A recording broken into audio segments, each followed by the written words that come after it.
What's good? It's Woog. Please like the video, subscribe to the channel if you're into the fight talk. Dustin Poirier versus Dan Hooker. Poirier 25-6, Hooker 20-8. Poirier is roughly a 2-1 favorite here. I'm really not trying to overthink this one, but it's kind of hard not to. First, COVID makes all of this guesswork tough. Who's been able to train, who hasn't, depending on the states, depending on the resources that the fighters have. There's also this modified size of the cage. The cage is significantly smaller than the standard cage, which has been favoring the grappler or the guy who needs to close the distance. It certainly doesn't favor the mover. Also, Poirier had a hip surgery after his loss to Khabib for the title about 9 months ago. If I knew that both of these guys were at the absolute tops of their game, I'd favor Poirier here. He's still the much more proven of the two. He's got 2 wins over Max Holloway, one at 145 and then a more recent one at 155 when Max tried to move up in weight. Poirier's also the last guy to defeat today's #1 contender at 155, Justin Gaethje, in an all-out war. Poirier stopped Gaethje towards the end of the 4th round. He also has wins over Eddie Alvarez, Anthony Showtime Pettis, stopping them both. Poirier's really one of the most well-rounded fighters in the sport. His game is so seasoned, so fine-tuned and precise. He's got all of his bases covered. Yes, he did get choked out in the 3rd round versus Khabib, but nobody's been able to figure that puzzle out yet. So I would generally favor Poirier over just about everyone in the 155-pound division, except for Khabib, Conor, and maybe this new and improved Justin Gaethje. I think Poirier versus Tony Ferguson would be a toss-up, especially now that we just saw Tony get the hell beat out of him by Justin Gaethje. And I think that mentioning Tony here is pretty appropriate because what keeps running through my mind when I think about Poirier versus Hooker is attrition. Just look at the strength of schedule in Poirier's last 6 fights. Then look at the breadth of his entire pro MMA career. It actually blew me away to be reminded that Dustin is only 31 years old. He's certainly what I would consider an old 31, in the same way that Jose Aldo is a very old 33. Mauricio Shogun Rua looked old by 31. When you compare that old-looking Shogun versus him when he was 25 to 28-year-old Shogun. Completely different fighter. Same with Aldo at 33. Now, I haven't seen the same visible decline in Dustin Poirier, but when you consider how much he's had to do to scale the mountain and then earn that title shot, the blood, sweat, and pain that went into that, followed by the visible heartbreak and devastation of that loss, followed by a damn hip surgery, then some inactivity, which quite frankly might actually end up doing Dustin a lot of good because of everything that I just mentioned.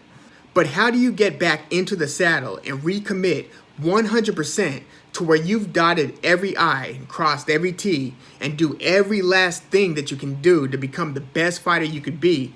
Is just a daunting ask. So I don't think that Poirier is overlooking Hooker.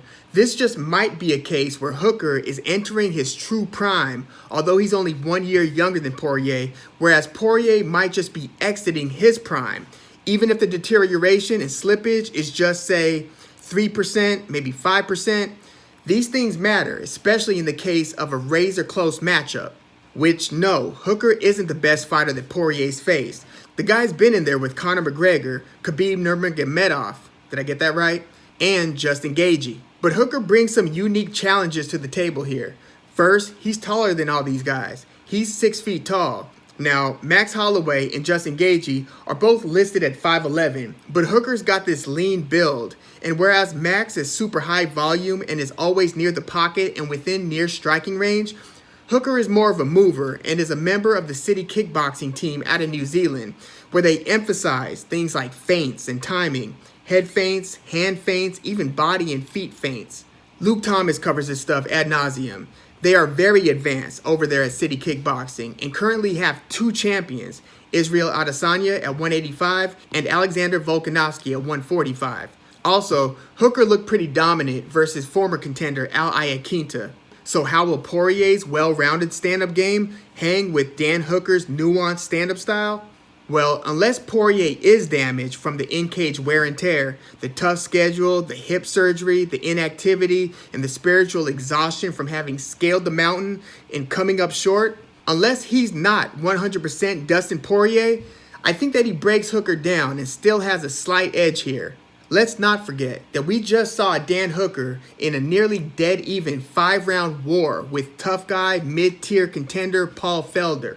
This brutal 5-rounder went the distance, and it was anybody's guess as to who was going to be awarded that judge's decision. And this fight was less than 4 months ago, in February. So how well is Hooker recovered? Is there some physical lag from that war? Was he 100% when he entered training for this fight? Will he be compromised come fight time? For these reasons, or should I say questions, I'm still leaning Dustin Poirier, even with those uncertainties on the Poirier side. This is just not a fight that Poirier can afford to lose if he wants one more bite at that apple being the Khabib versus Gaethje winner if that fight takes place in September, or against another top tier 155er like Conor McGregor, which I think is unlikely because Conor seems very particular about the opponents that he's choosing, or even versus a Tony Ferguson if he could get back on track. It's kind of a weird time at 155, as it has been for the past couple years, but now we're just starting to break, move forward and be able to progress with the division, but it's still somewhat a weird time, not only because of the COVID era and the fanless fights, but because the presence of Conor McGregor in any division that he competes in complicates matchmaking in unprecedented ways. Either way, winning this fight does a lot more good than bad for Poirier's career, and I think that he's got a more well-rounded toolbox of skills than Dan Hooker. So I'm going with the diamond on this one. Let me know what you think about Poirier versus Hooker. Does Poirier still have enough to hold off the rising contender? Or is this Hooker's time to make that leap with a huge win over the former #1 contender? Who, by the way, I thought hurt his knee in that Khabib fight. Go rewatch that.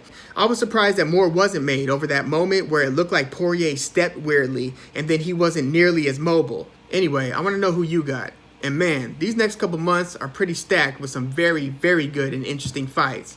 And one more time, please like the video, subscribe to the channel if you're into the fight talk. I'm Woog, thanks for tuning in.